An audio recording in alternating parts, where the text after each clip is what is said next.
Welcome aboard, one and all. It is the Unash and Dukes podcast coming your way once again here on our YouTube channel, the Unash and Dukes podcast.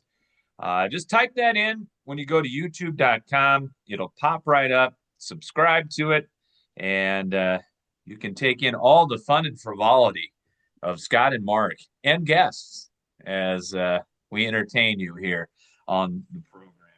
Big thanks to Emil's Hideaway, our presenting sponsor in First Avenue Southeast in Cedar Rapids. They're right across from Lindale Mall and next to the Home Depot. And they're open at 4 o'clock Monday through Saturday. They've got catering. They've got your favorites, all kinds of great sandwiches, burgers, pizzas, chicken, pasta dishes, etc., etc. I highly recommend the Hawkeye. It is my personal favorite. Stop on by at Emil's Hideaway. Big thanks to them, as well as our other sponsors, Kurt Gustafson Agency of American Family Insurance on Johnson Avenue Northwest in Cedar Rapids, Bim Ritter Sportswear, 817 2nd Avenue Southeast, and BimRitter.com, Dr. John Woolner at Epiphany Dermatology on Council Street, and Hunt Graphic Innovations. And thanks to Todd for helping us out right there. I'm Scott. He's Mark.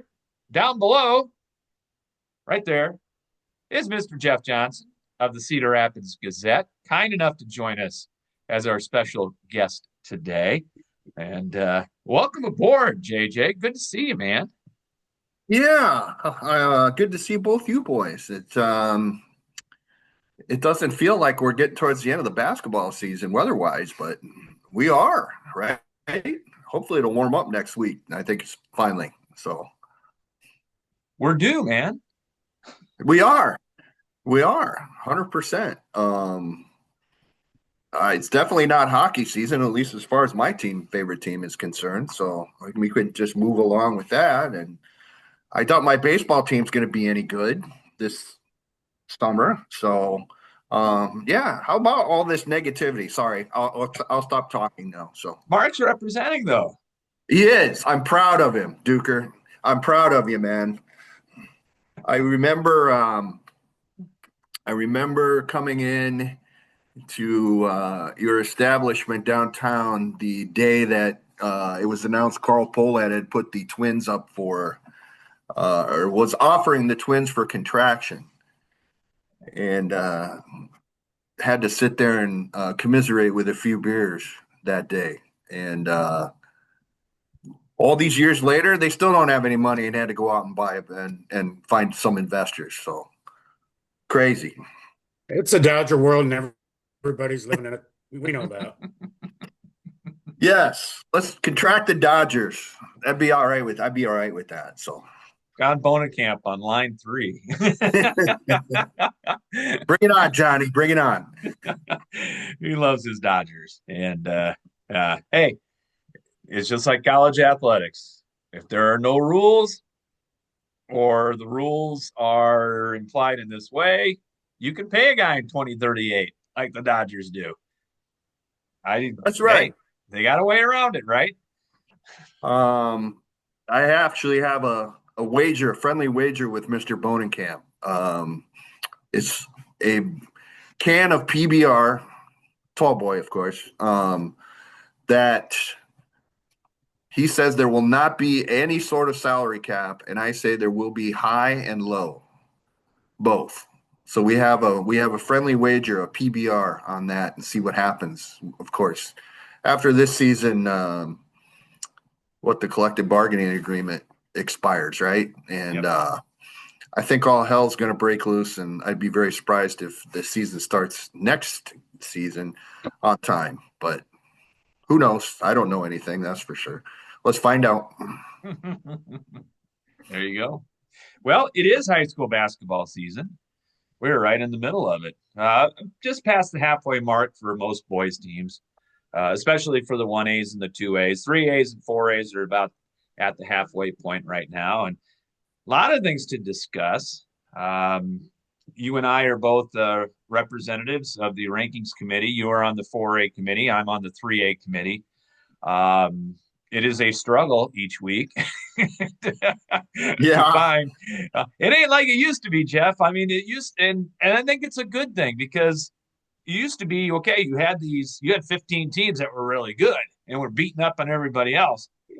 Everybody's got 2 or 3 good players in their team now, it seems, no matter who you are, really. And they beat each other. And it's harder for you in 3A, obviously, because you have a lot of schools that play up competition 4A schools and some that play 2A schools.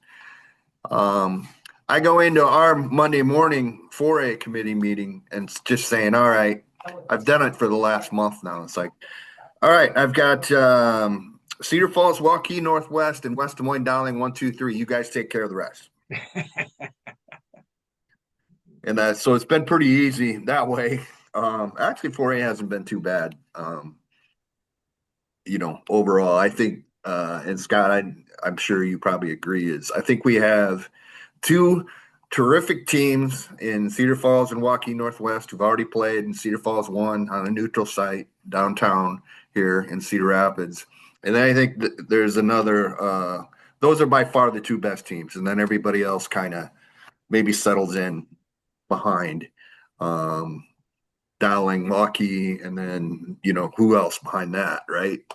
Ames, saw Dubuque Senior the other night for the first time. Nice team. Tevin Schultz broke the school record for career points. Great kid. Enjoyed talking to him. So, and then Linmar's, top 10 team. And, the bottom 5 in particular just seem to kind of rotate every week. So, but I think there's definitely the 2 teams that I would be very surprised if they don't make it to the championship, unless there's injuries or something like that. So, Mr. Dukes. So, do you see any promise, anything among the metro schools besides Linmar and maybe Xavier? yeah, I think Mark Xavier's always going to be there, right? In 3A because they play up, and that's a good team.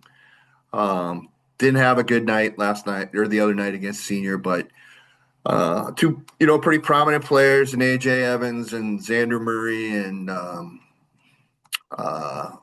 some good athletes to go with them. They'll be a factor. Linmar's kind of been a surprise to me. Scott, I don't know what you think, but you lose the Metro's all-time leading scorer to graduation, Davis Kern. You figure you're going to take a step back. And but it hasn't been very much of a step back, I don't think. Scott, would you agree? Tyler Hilton has kind of filled Davis Kern's role of the beast inside, and Carson Raines has stepped up, I think, his offensive game for them. So they're a team that could make the state tournament. I think no question about that. And then the rest of it, Marion's kind of been hit or miss. They've had some good wins and maybe some not so good losses, but they might factor depending on the pairings. Washington's better than it was last year, but not at a huge level or anything like that. Prairie has been mystifying to me. Scott, I don't know what you think, but it's just, I thought that would be a really, really good team. No question, top 10. And they just, the Hawks just talk about hit or miss, right, Scott? I mean, it just seems like some games are just really, really on, and then some games are just completely off. And, again, depending on the pairings, they could factor and be a state tournament team, I think. But who did I leave out? Oh, Jefferson is obviously rebuilding. It's been a struggle for Royshawn Webb, but I think he was a great hire over on the west side because he's invested. He's a west sider. He's a Jeff guy. I think he relates well to the kids. Because he's not too much older than they are. No. So I think I think the future. Don't look at what happens this year. I think he knows he's in it for the long haul, and there's a building process there, and he's going to do everything he can to get that thing going. So I agree with you on 2 things. Number one, I did not think Linmar would be quite this good. I think Carson Raines is the most improved player, much like Tyler Hilton was last year. He jumped a completely different level. Carson Raines has jumped in a big level. Prairie, when they win, they average about 80 points, and when they lose, they average about 40. So, Yeah. Shooting. That comes down to shooting, right? Because they're a perimeter shooting team, yep, correct? they are. They got more talent probably up and down than anybody Yeah. in the Metro. And it's all around talent. I mean, Tay Alexander, David Faison, both Yep. are going to be D1 football players. Austin Jones, another one of the Jones gang, he's doing a great job. It's just sometimes they shoot it well, and sometimes the biscuit doesn't go in the basket. And Prairie is one team. If you have them on the other side of your sub-state, I think you're a little bit nervous. Same thing with Kennedy. It's a Yeah. young I'm sorry. I didn't. team. Yeah, and they're what, three freshmen up, two start. They're getting better. They aren't real Yeah. tall, but they're going to scare the heck out of somebody who's on the other side of that bracket. So Yeah. um, I think a couple things to look at right there. Yeah. I'm sorry. I totally forgot about Kennedy. Sorry. Sorry, Coach McCowan. Sorry. Forgot. Didn't mean it. But you're right. You're 100% right. I mean, that's a team that continues to improve because of it, youth. And you're right, not really a inside presence offensively consistently, but yeah, the end of the rest of this season and then in the future, I think the Cougars are going to be just fine. So Best player that no one has really heard of, and I will throw mine out there. And I'm rooting for this guy. I hope he gets a scholarship. He deserves one. That's Jaden Kimbrough of Cedar Falls.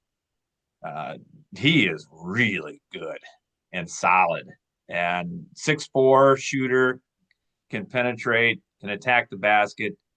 Uh, he's kind of that tweener though. That's going to be, it's a different period, as you know, JJ. And we talked to different coaches about it. These high school kids are not getting recruited now yep. because they're getting lost in the cracks because of the transfer portal. And only the top high school guys now are getting recruited really hard. And a guy like Jaden Kimbrough could help somebody really, really in a big way in a low D1, I think. I why not you and I? I think he could help out you and I. But you're 100% right. The transfer portal is really, really squeezed freshmen or high school seniors, I guess. And you're right. He's squeezed because of that. I mean, but you're right. He's got a great jump shot. He's got size. Um, he makes them, I think, what they are because everybody knows you got Will Gertis, who's going to UNI on the interior with Layden Wolf, another big kid. Then they had the kid that transferred in from Waterloo West to help out at the guard position.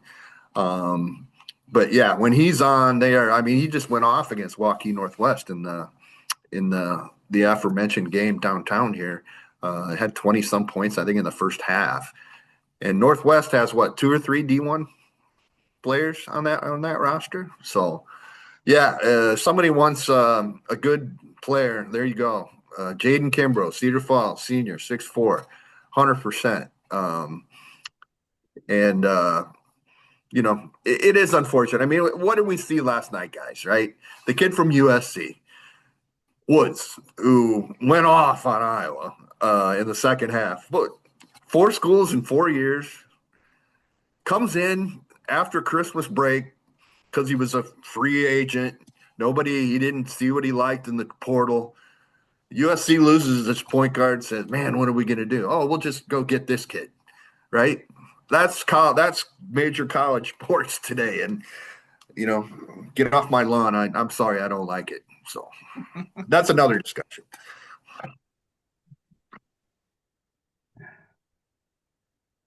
Mark. No, USC also had a 26-year-old who's been to 5 colleges. So, That's right. that's the way of the world now. But I want to ask you, Jeff, about the Cedar Rapids School District going over some tough decisions right now in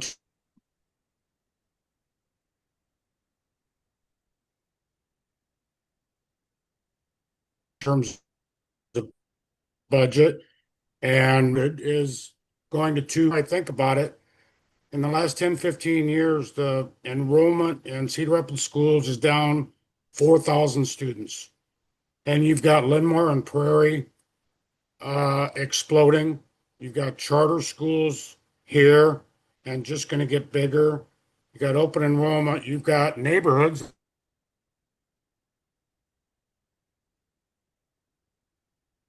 like mine who aren't what they used to be. In my neighborhood, I don't know about you guys, but there are neighborhoods like that that aren't like they used to be. And we haven't had a major shift in the local high school scene for 50 years since Kennedy opened. And they're talking about closing Kennedy and going down to two schools. And I'd hate to see any of the three public schools closed because of the tradition, a variety of factors. But you take the beds documents of those three schools and split them in half, and each of those two would be about the size of Linmar. So I think it's coming. What do you think about it?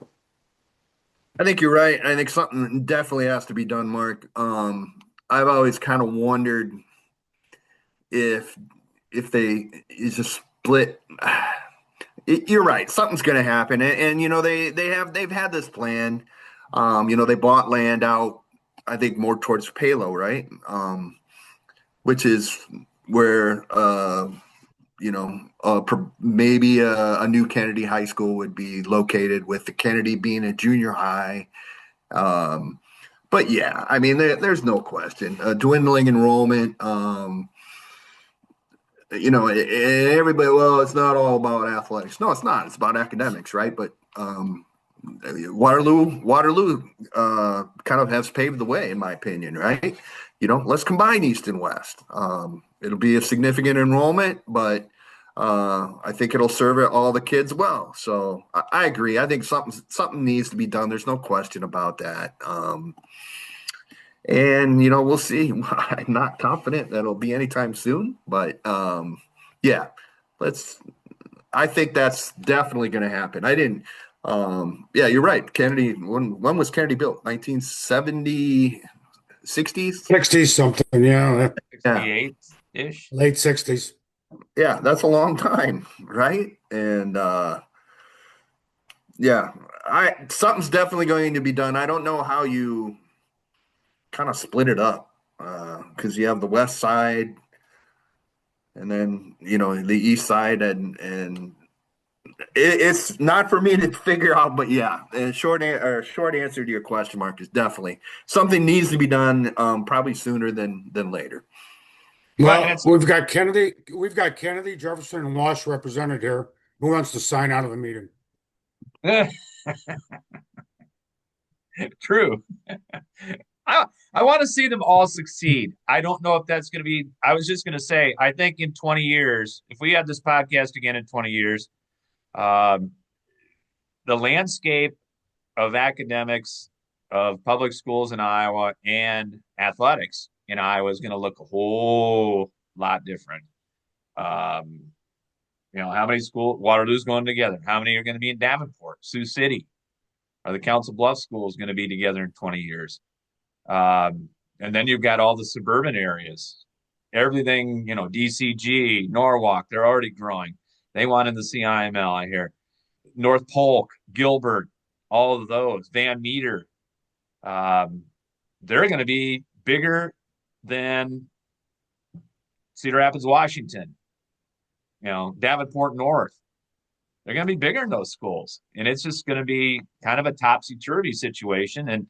And I know that both the union and the association are looking at it, but this is not your older brothers, uncles, or dads era that we're living in right now. No, and I think now that we've the state has decided to, this is not a political thing at all, but the state has decided obviously to help kids go to private schools with state funds and things. There's going to be more and more of those type schools, as Mark kind of mentioned, right? So that's going to affect enrollment, I think, at the bigger city schools like that. And how big are these schools going to be, right? The prep schools or what have you. So it's been a lot of change. It's just amazing, guys, to me that we talked about when was Washington's football run? Within 10 years ago? Yeah, Was I it mean, one of championship them. game? Yep. Yeah. Yeah. And now, we're talking about they're not even in the biggest class anymore, and haven't found a whole lot of success. Jefferson, with its history, hasn't had a whole lot of success. So it has changed so much within these last 10 years, and is just going to continue to change. And that's just the way it is. And how everything gets handled. That's why the IHSA and Girls Union, all those folks make big money, right, Todd Tharp? If you're listening, Todd's our buddy. yep, it is. He is. Uh, Jeff Johnson joining us from the Gazette on the Unash and Dukes podcast. Let's get back to hoops. We talked about the Metro and 4A a little bit. Some of the other teams around, Solon just had their first loss the other night. They got a nice move in. I've seen CPU twice. That is a good basketball team. Mount Vernon, not bad. Up and down the line in 3A, 2A teams. You've seen the Jeff Johnson Popcorn Tour has taken you to a lot of places in 2A and 1A. And my gosh, we may have a state tournament without North Lynn this year. So, holy cow! What have you seen on your tours of Eastern Iowa? Um, I've seen Solon a couple of times, and that was really an eye-opening final score the other night against Center Point, Urbana. Won by what, 25 or more? Not see that one coming. Um, and saw Solon last Friday night against Mount Vernon. As you said, Mount Vernon's got a nice team. Lost only to Solon, and then another game by 1 point, I think, if I remember right. But Solon's got Tate McCollum, obviously, Iowa coach Ben's youngest son, and he's a great shooter. Very small. Teams are really getting after him defensively now and trying to make the other guys beat them. And they're kind of being physical with Tate and things like that. So we'll see how Solon kind of adjusts to that kind of defensive pressure. It's basically him and a bunch of great athletes that played football for a really good team this year, right? So, but they're a really good team. I wrote something on Union Community up in LaPorte City. 14-1, top 10 team. Really unexpected run last season. Beat some really good teams on the way to get to the state tournament, including Carroll Kemper, who was number 1 or number 2, maybe. Scott, I don't remember, but returned virtually everybody from that team, and they're undersized, but a very cohesive unit. They're a really good team from around this area. And mentioned CPU with Phil Klett, coming over from the girls program, which is, certainly was an adjustment for everybody, right? In that situation, but he's done a great job. They're a really good team, as you mentioned, Scott. Iowa City Regina, them a couple of weeks ago. That's a 2A team. Lots of size. Again, lots of great athletes, football players and like Tate Wallace and things like that. So that's a team that I think legit as not only state tournament hope, but probably beyond that, winning some games at the state tournament. For Paul Runquist, and by the way, Scotty, there was a Steve Bergman sighting Oh, at the Regina Alburnett game a couple of weeks ago. Bergie can't stay away, the former Iowa City West coach, legendary coach. So he goes and watches Regina practice a couple times a week, he says.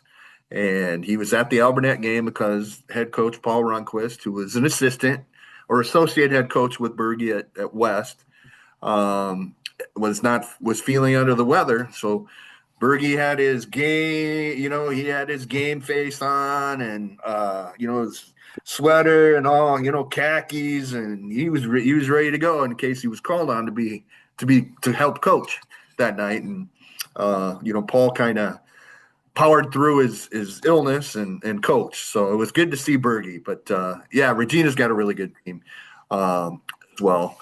And the River Valley Conference, we all know, is a really good way league and very balanced.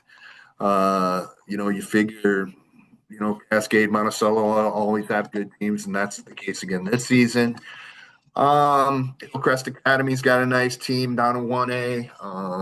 I think they've lost twice, if I remember right, and Bellevue and Bellevue Marquette. What a great story that is. I don't know what the population of Bellevue is, but they are right next to each other in the 1A rankings, Bellevue Public and Bellevue Marquette.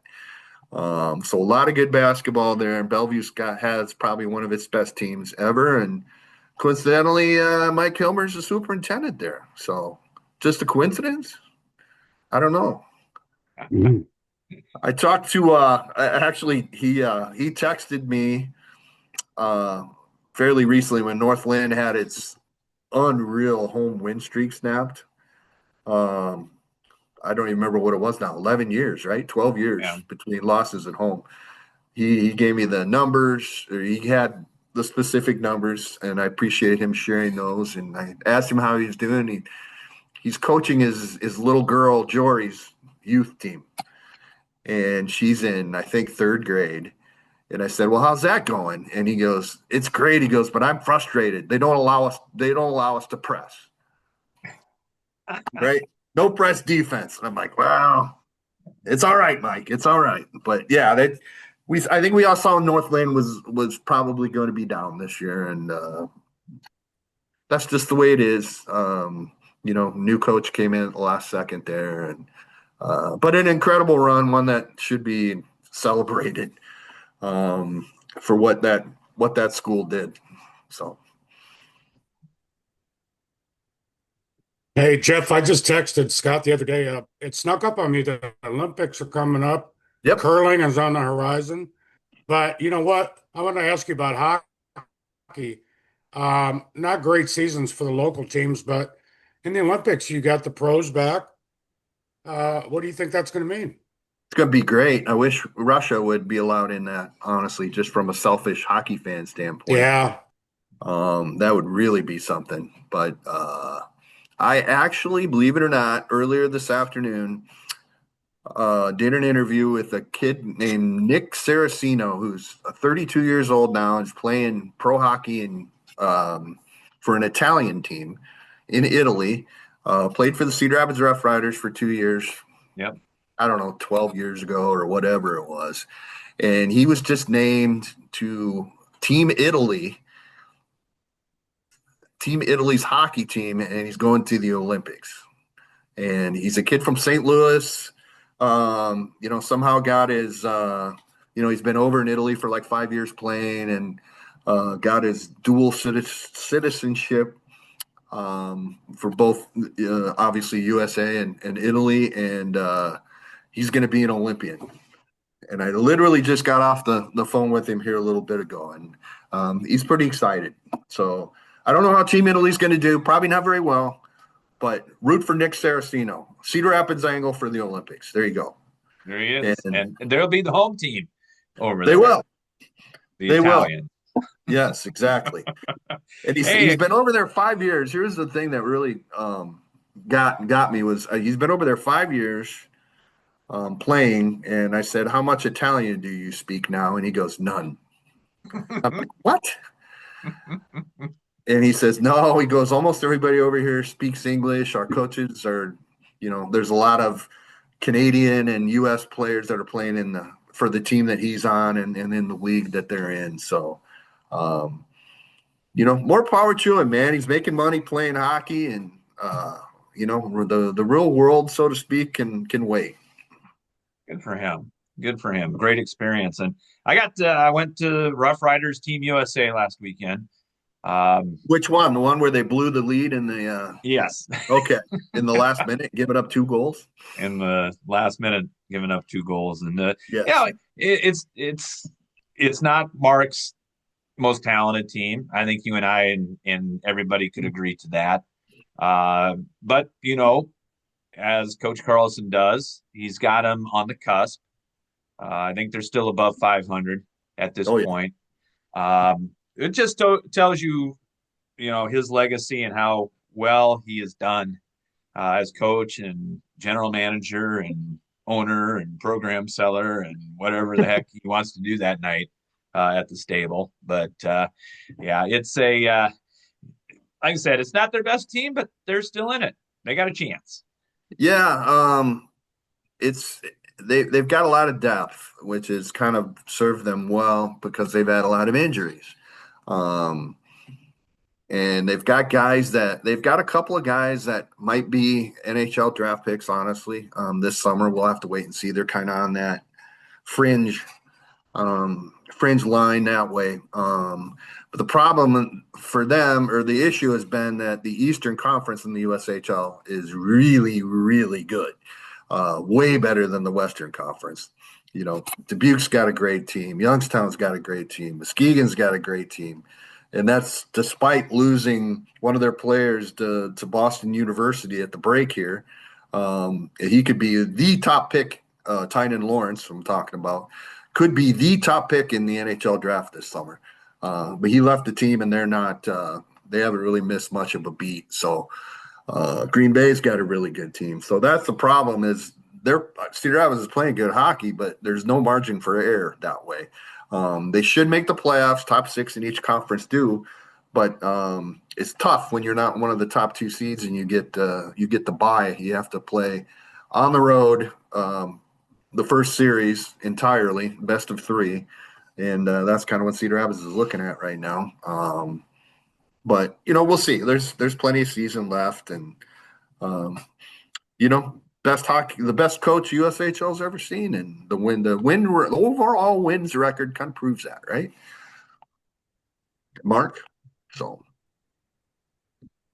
Across the street, JJ, the Kernels will be in action before you know it, and some new, some old, same manager, but new GM, yep. And no roadie. Yeah, rest in peace, Rhodey. He'd been in failing health the last 2-3 seasons in particular, and he's a tough old bird, man. He made it. He made it all the way to, I guess, last month now. But the quintessential ballpark character, right, Mark? Would you say? Yeah, right. So many stories about that guy. Obviously, when they built the newer ballpark out there, which isn't so new anymore, they built a bedroom for him to stay in all year round.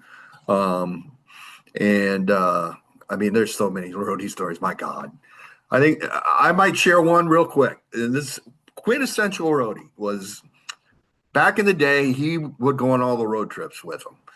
As equipment guy, and they were in Wisconsin, Appleton, one night, and Rhodey's thing, they call him Rhodey, Roadrunner, for a reason. That's because he jet after every foul ball that he could possibly get to.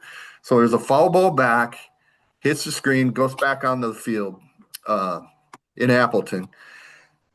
He runs out of the dugout to get it. The Wisconsin bat boy does the same thing. It's right behind home plate. They don't see each other. Bam. Collision. Rhodey goes down, lifts up his leg, compound fracture. Because of the collision. And everybody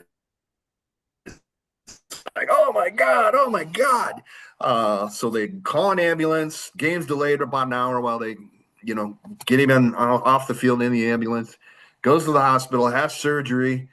3 days later, the series gets over. The team bus pulls up to the parking lot after the final game of the series, picks Rhodey up, back to Cedar Rapids. That's my favorite Rhodey story right there. So, Man. Yes. Yeah. Well, the Twins, much to your chagrin and Mark's chagrin, pretty much picked last, even behind my improving White Sox, by the way. Going for third this year, baby. But doesn't mean the Twins don't have prospects that we could see. Good luck with that. What does your little fortune telling voodoo tell you that might be here? Um, it'll be interesting. Fort Myers was not very good last season, and didn't really have a whole lot of talent, honestly, or prospect wise. And those, generally make up the roster for Cedar Rapids. Fort Myers, obviously, the level right below Cedar Rapids. So it'll be interesting to see the returning, who they decide to bring back to High A. I mean, you could make a case uh, for some guys that could really help them out, especially in the first half of the season. Curious to see if Eduardo Tait, the catcher who was acquired in the Duran trade from the Phillies, if he might start the season here, just to get used to cold weather as much as anything else, because I don't think he's ever played in cold weather. Merrick Houston, the shortstop, was a first-round pick last year. He did not hit real well when he got promoted late in the season to Cedar Rapids, so I would think that he'll start back here as well. It'll be interesting, guys like Charlie Soto. I would think he'd start back here. He's one of their, if not their most touted pitcher, throwing 100 miles an hour. Was in a couple of games last year for Cedar Rapids, but he got hurt early. Had to have some surgery and missed almost the entire season last season. So I would think he would start back here as well. So that's just kind of a not a bad nucleus if that's the case. And got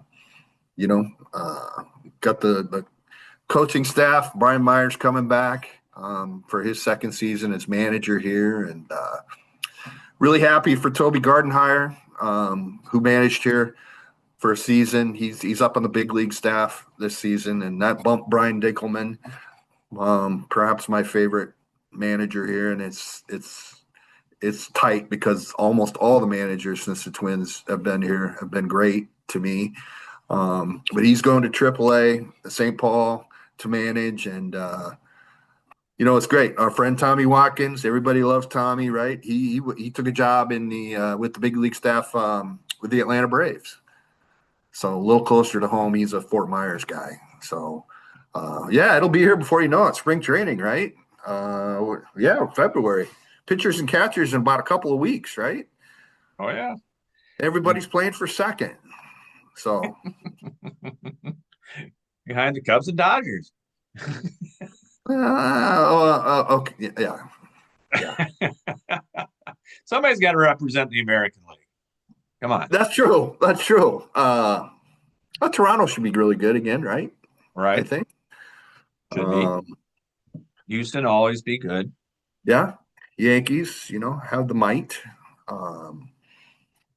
Boston. I might put a little money on the White Sox to win the division. Bet it'd be pretty good odds, right? Yeah. Maybe $20 or something. If you went over on them last year, you did fine. There you go.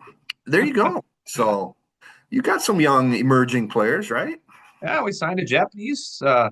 That's right. Slugger. Yeah. So he can strike out 200 times.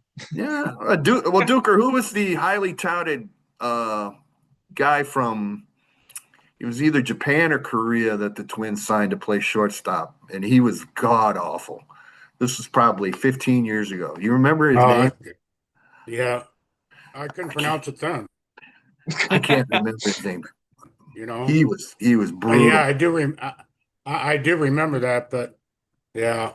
Well, Eddie Julian's gone and Pearson Old's gone, and I don't think the Twins are going to be that bad. No.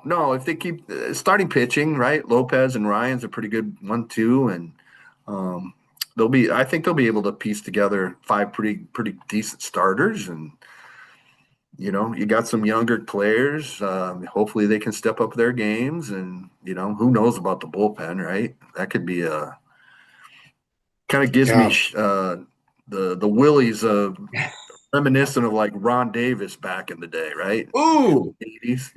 Yeah, Taylor Rogers back. Yeah, that's right. How many ever years later? And I'm also always a little wary when you trade for a pitcher from the Rockies, which they did yesterday. I think it was he's out of Colorado. Well, that's true. That's very true. Very true. Much less altitude in Minneapolis. And Iowa has its baseball media day next week. So that'll get you all ready. Yeah. You know, get ready for the season. They're about ready to start. So, They'll have a home game before the end of March. oh, heck yeah. It'll be 20 degrees and everybody will be freezing. Or it'll be a 68-degree day and they'll call up somebody to go play Yeah, because that's right. Hey, Cole, what are you doing? You want to play a game? Let's go. let's play. Why not? But that's the Why not? beauty of baseball. That's Yes, the in the beauty. Midwest, college wise. Yes. And I don't 100%. think I don't think college baseball has been really taken over by the NIL in our parts yet. Not the Big Ten No, country. no. SEC, yes, but Oh, that's a yeah. whole different level. And yeah, that's where they're always going to have a huge advantage down south, right? The SEC. Because they got money people that will give money out to players because it's such a big sport down there with those schools. So Get 10,000 or so per game. I know, right? That's crazy. They Crazy. got nicer stadiums and minor league ballparks. Do. They do. All right, man. Hey, good stuff. Good to talk to you. Yeah, you guys as well. Very And much so. I will see you at Xavier Friday Sounds night. good. Yeah, I got a little money for you from last year's golf. So I think looking at Ludwig Oberg today, I may want to invest it in the next 12 months in a Christmas club. you want to save it? Okay. All right. Um, it was a season to remember last year, though, wasn't it? Thank For you, you. Scotty. Yes. Yes. Thank you. Yes. All So right, JJ, we'll let you go, buddy. Thank you. thank you guys. Y'all take Read, care. read his stuff in Take the care, Gazette JJ. and online and watch their podcast as well. So thank you, JJ. Take care, guys. Thank you. You bet. Jeff Johnson of the Gazette joining us here to talk a little hoops, hockey, and base. Hoops, hockey, and horsehide. Ooh, How that's a about podcast. that? That's a podcast name.